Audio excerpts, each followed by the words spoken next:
আজকে সকাল সকাল ঘুম থেকে উঠে ঘরের সমস্ত কাজ করে রান্না টান্না সেরে মেয়েকে স্কুলে দিয়ে তারপর চলে এসেছি একটু বাজারে। যেহেতু আমি আমার এক বান্ধবীকে ইনভাইট করেছিলাম আজকে, সেই জন্যই বাজারে আসা। কিন্তু আমার কিন্তু বাজার করতে ভীষণ ভালো লাগে।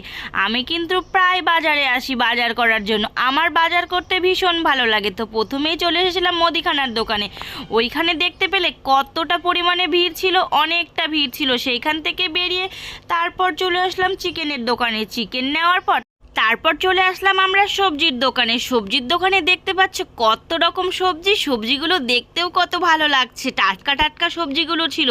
তো সেখান থেকে কিছুটা সবজি নেওয়ার পর তারপর ওই দূরে দেখো আমার বর দাঁড়িয়ে আছে, ওইখান থেকে আমার বর নিচ্ছিল পনির।